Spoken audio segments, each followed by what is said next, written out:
Hello friends, welcome to my YouTube channel. तो आज हम एनसीईआरटी क्लास 7 का चैप्टर 1 को देखेंगे, साइंस का चैप्टर 1 को, जो कि है न्यूट्रिशन इन प्लांट। इस चैप्टर में मेनली न्यूट्रिशन कैसे प्लांट में लिया जाता है उसके बारे में बताया गया है। तो बेसिकली हमें पता है कि ऑटोट्रॉफिक और हेट्रोट्रॉफिक दो तरह का ऑर्गेनिज्म इस अर्थ पे होते हैं। तो न्यूट्रिएंट को एब्जॉर्ब, ऑटोट्रॉफिक क्या होता है कि जो अपना खाना खुद बना ले, जैसे कि प्लांट्स। और हेट्रोट्रॉफिक कौन होता है, जैसे कि एनिमल, जो अपना फूड के लिए किसी और पे डिपेंड होता है। अब न्यूट्रिशन होता क्या है? न्यूट्रिशन एक मोड है फूड इनटेक का और इसका यूटिलाइजेशन का, फूड का यूटिलाइजेशन का। अब हमें पता है कि प्लांट फूड बनाता है फोटोसिंथेसिस के थ्रू। तो फोटोसिंथेसिस में होता क्या है कि जो प्लांट होता है, जो लीव्स होता है प्लांट का, उसमें क्लोरोफिल्स होता है और वो ओपन होता है और वो मतलब कार्बन डाइऑक्साइड को एब्जॉर्ब करता है और ऑक्सीजन को छोड़ता है, रिलीज करता है।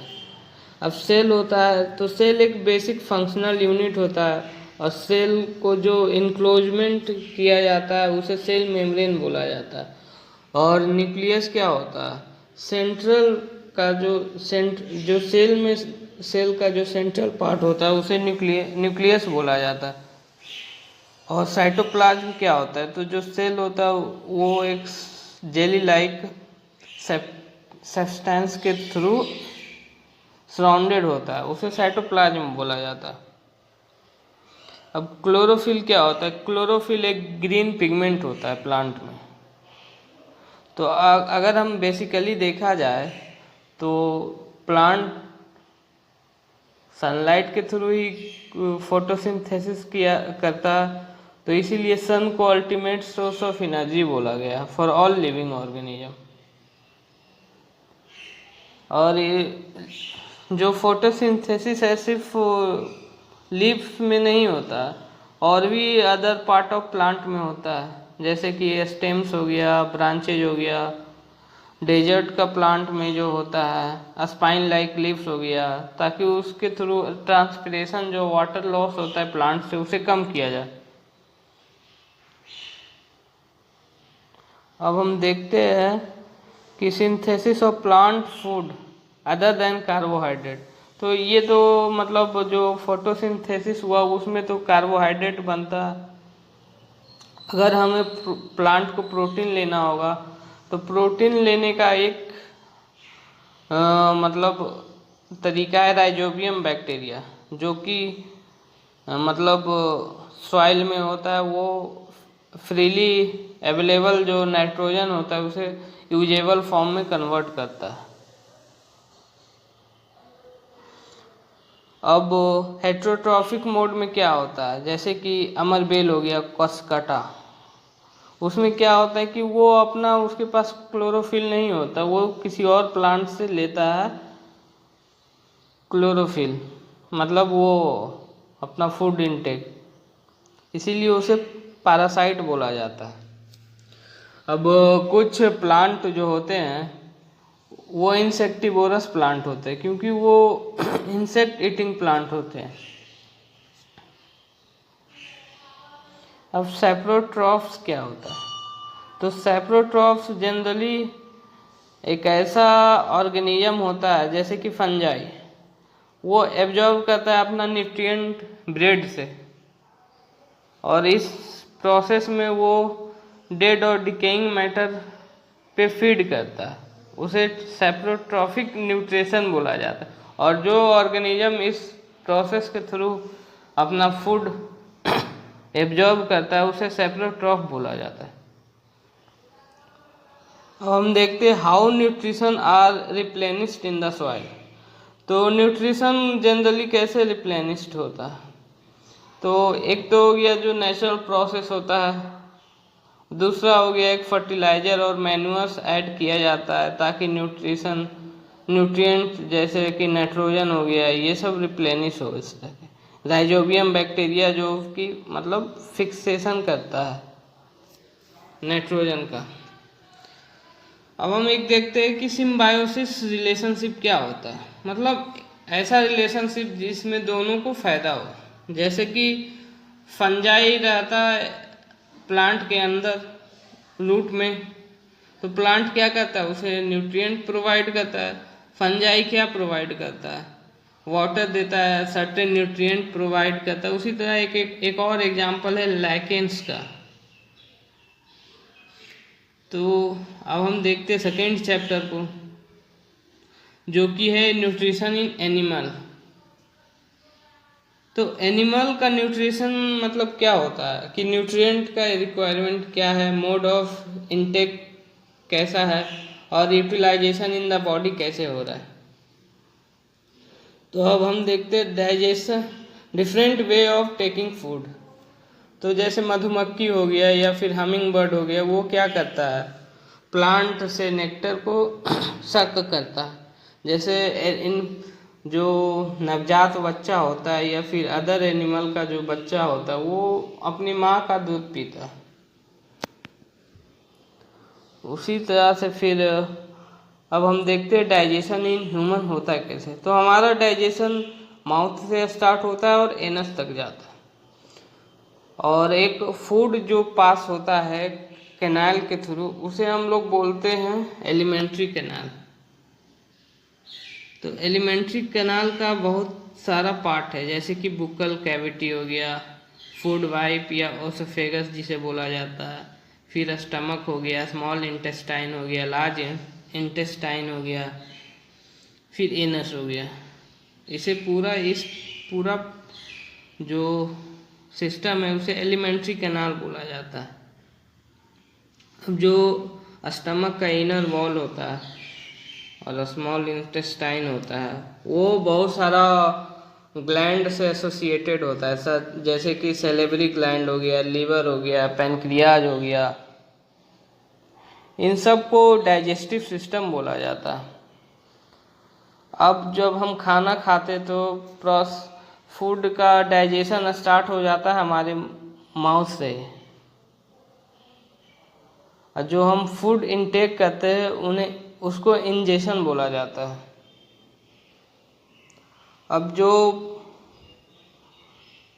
टीथ होता है वो दो टाइप का होता है, मतलब एक मिल्क टीथ होता है, एक परमानेंट टीथ होता है। मिल्क टीथ मतलब जो बचपन से बच्चा होता है उसके बाद होता है, और वो जनरली 6 से 8 साल तक में वो उसका दांत टूट जाता है।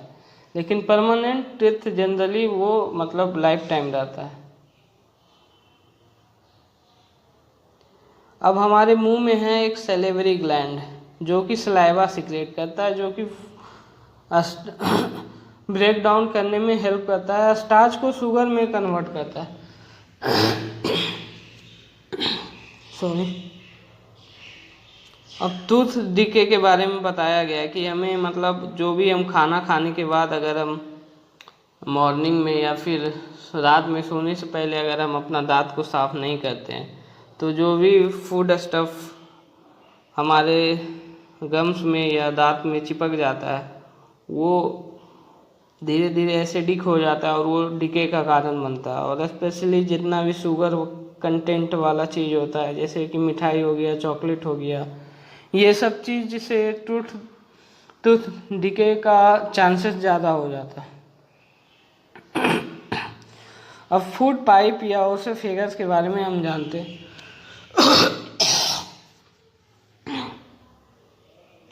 अब हमें पता होगा कि जो हम फूड को इनगल्फ करते, स्वाइलो करते हैं, वो एक फूड पाइप के थ्रू हमारे इंटेस्टाइन में जाता है। तो फूड जो भी उसका मूवमेंट होता है वो एक्चुअली एलिमेंट्री कैनाल के थ्रू होता है, और वो उसका जो मूवमेंट होता है वो डाउनवर्ड होता है ताकि फूड नीचे जा सके। स्टमक क्या है, स्टमक एक ऐसा वो जे शेप का एक फ्लैट और ऑर्गेन्स है। तो स्टमक का जो इनर लाइनिंग होता है वो म्यूकस, हाइड्रोक्लोरिक एसिड और डाइजेस्टिव जूस को सिक्रेट करता है। म्यूकस क्या करता है? म्यूकस कहता है इनर लाइनिंग है उसको प्रोटेक्ट करता है। Acid kills many bacteria that enter along with food. अब जो बहुत सारा बैक्टीरिया फूड में होता है वो एसिड के द्वारा मर जाता है। And makes the medium in stomach acidic and help the digestive juices to act. और मतलब वो फूड को ब्रेक डाउन करता है एसिड्स के थ्रू। अब डाइजेस्टिव जूस जो होता है वो प्रोटीन को सिंपलर सब्सटेंसेस में ब्रेक डाउन करता है। अब स्मॉल इंटेस्टाइन हो गया एक हाईली क्वाइल्ड और 7.5 मीटर लॉन्ग ऑर्गन है और ये रिसीव करता है secretion from liver and pancreas. तो लीवर के थ्रू बाइल जूस का सिक्रेशन होता है जो कि एक स्टोर्ड होता है गॉल ब्लाडर में। अब बाइल जूस क्या करता है? बाइल जूस का काम है कि वो फैट का डाइजेशन में मदद करता है और जो पैनक्रियाटिक जूस है वो कार्बोहाइड्रेट, फैट और प्रोटीन को सिंपलर फॉर्म में चेंज करता है। अब स्टमक के बारे में सबसे पहले 1822 में एक एलेक्सिस सेंट मार्टिन एक आदमी था वो एब्जॉर्ब करता है। अब फूड तो ऑसोफेगस के थ्रू नीचे आ गया स्मॉल इंटेस्टाइन में। अब एब्जॉर्प्शन कैसे होगा? तो एब्जॉर्प्शन के लिए एक फिंगर लाइक आउटग्रोथ होता है हमारे स्मॉल इंटेस्टाइन में जिसको विल्ली बोला जाता है। ये विल्ली क्या करता है कि सरफेस एरिया को इंक्रीज कर देता है ताकि एब्जॉर्प्शन अच्छा से हो पाए। अब एब्जॉर्प्शन होने के बाद क्या करता है कि वो एब्जॉर्प्शन जो है वो ट्रांसपोर्ट करता है डिफरेंट पार्ट ऑफ बॉडी के में। किसके थ्रू? ब्लड वेसल के थ्रू।